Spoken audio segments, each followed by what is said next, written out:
Joining me now, Vivek Ramaswamy, former GOP presidential candidate, businessman extraordinaire. Vivek, this fence is giving the January 6th vibes. Are they going to put us all in solitary confinement, too?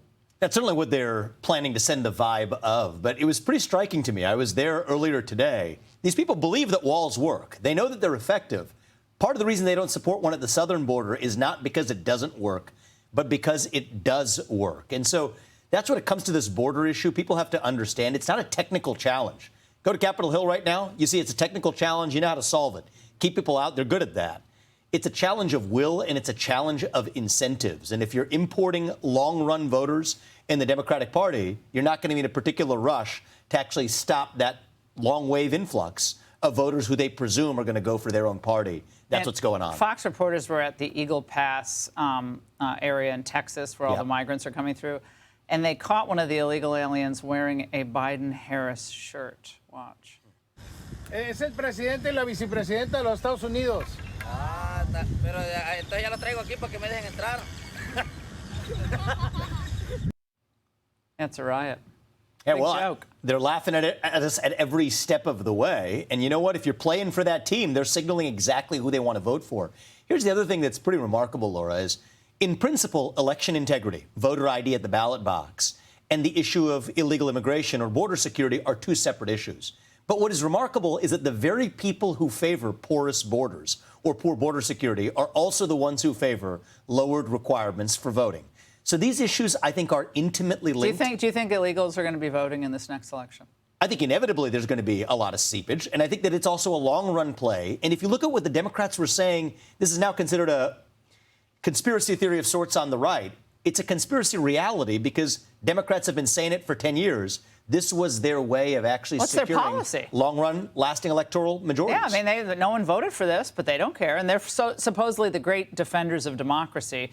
No one wants this open border. Nobody wants these endless wars. Not one I know wants these endless wars. I mean, the Washington contingent, the foreign policy crowd might. But most people don't want these policies, and they literally do not care. A nation without borders is not a nation. And I don't care if you're a Democrat, a Republican, or an independent. Most people in this country agree on that. It's up to us now, though, to step up and actually make that our vision rather than just complaining about what the other side is doing. And I think if we do that, we win. Today, the House passed the Laken-Riley Act, Vivek. Only 37 Democrats voted for it. One Democrat explained his decision earlier today. The bill says that if you are arrested, that you could be detained indefinitely. To have someone detained without that due process, I think, is un-American. Right. Even if that person allegedly goes on to kill a beautiful nursing student on the University of Georgia grounds? Well, obviously that is horrific, but you know what he did, which was steal $200. I don't think people would have been able to draw a direct correlation between everyone who steals $200 and being a brutal murderer. They're fine with criminals being here. They're more interested in the due process rights of illegal aliens who never should have been here than they are the due process rights of people languishing in prison here in the United States because they didn't have the right political view. Well, the first thing is the obvious observation of the difference between George Floyd's death and Laken-Riley's death. Look at actually the responses of the same political party to those two deaths. It's a travesty. But here's the other thing, Laura, is we have made a mistake in this country that it's time to actually correct. Citizens who are here legally versus non-citizens who entered illegally do not enjoy the same rights. And I think let's just even go to the 14th Amendment. Birthright citizenship does not apply to the kids of illegals. So people should read the 14th Amendment really carefully, where a lot of the due process under the law and other attributes are guaranteed. There's a debate constitutionally about it, but I think actually we could win that debate. I think we'd win that debate easily because it says subject to the jurisdiction thereof in the 14th Amendment.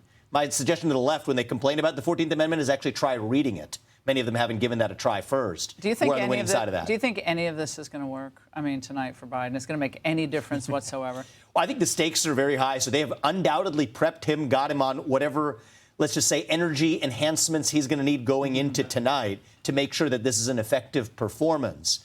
But the reality is they might do themselves a favor if he actually craters so that they can do what I think many want to do anyway, which is to sideline him by this summer and really restart the election process then. Oh, I'll put you're a betting man. I'll bet you that that's never happening. Do you want to put money on that? So I think it's a 50-50 because you have people who have vested interest to keep him there. But at the same time, I think a bait and switch operation is a trap we can't afford to fall into. He's their best option. That's the truth. You know business. I know this. he is their best option. They don't have anyone better than Biden. That's the truth. Well, I think the reality is he is a puppet who they can control. So that much I'll agree with you on. Is his mental frailties, that's not a bug. It is a feature to them because it allows them to control him. But I think more recently they've lost their use. And these people who are stopping at nothing to keep Donald Trump out of office, I think they'll stop at nothing here as well. You know something about politics, too. I wasn't trying to say you don't know anything about politics. Well, I'm proudly a newcomer. I'm proudly an outsider to this Thank goodness sport. you're an outsider to this. You feel the swamp, and when you step in it, you feel it here. I'm eager to leave. Yeah, exactly. Vivek, great to see you, as always. Hey, Sean Hannity here. Hey, click here to subscribe to Fox News YouTube page and catch our hottest interviews and most compelling analysis. You will not get it anywhere else.